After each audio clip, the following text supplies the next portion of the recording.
بسم الله والحمد لله والصلاة والسلام على أشرف الأنبياء والمرسلين وعلى آله وأصحابه أجمعين ومن تبعهم بإحسان إلى يوم الدين. السلام عليكم ورحمة الله وبركاته. دوستان عزیز، درس تجوید را از کتاب تجوید نوین دوام دهیم و در درس پیشی ما با شما باب مدها را تمام کردیم و امروز می گذاریم به موضوع 7 الف. 7 الف در قرآن کریم 7 الف هست که تنها در وقت وقف کردن خوانده می شوند. این الف ها در وقت پیوست کرده خواندن کلمه بعدی خوانده نمی شوند. علامت قرآنی: در بالای این الف ها علامت صفر گذاشته شده است. ببینید دوستان، کلمه لکن در سوره کهف آیت 38. ببینید در وقت پیوست خواندن این الف خوانده نمی شود و در وقت ایستادن اگر لکن گفته ایستیم الف خوانده می شود. اگر پیوست کرده خواندیم لکن هو الله الف خوانده نمی شود. بسم الله الرحمن الرحیم. لكن هو الله ربي ولا أشرك بربي أحدا. کلمه الظنون در سوره احزاب آیت 10. در اینجا در آخر آیت است. اگر ما در آخر آیت ایستیم این الف خوانده می شود.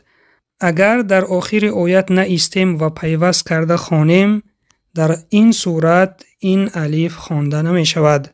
بسم الله الرحمن الرحیم. وتظنون بالله الظنونا هنالك ابتلي المؤمنون وزلزلوا زلزالا شديدا. کلمه الرسول در سوره احزاب آیت 66. در اینجا نیز در آخر آیت آمده است اگر ایستیم وقف کنیم خوانده می شود و اگر پیوست کرده خوانیم به آیت بعدی این الف خوانده نمی شود. مثال: اعوذ بالله من الشیطان الرجیم واطعنا الرسول وقالوا ربنا. کلمه السبیل در سوره احزاب آیت 67. در اینجا نیز این کلمه در آخر آیت آمده است. اگر ما در آخر آیت ایستیم این الف خوانده می شود. اگر پیوست کردیم به آیت بعدی این الف خوانده نمی شود.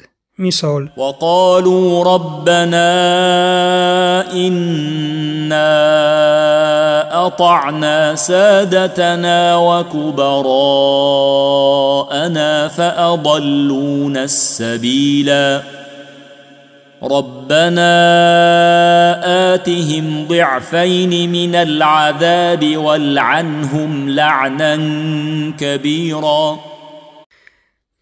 کلمه سلاسل در سوره انسان آیت 4.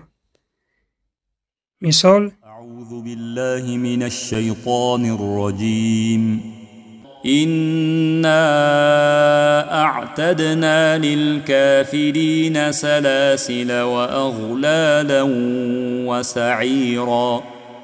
ببینید الف را نخواندیم. کلمه قواری را در سوره انسان آیت 15.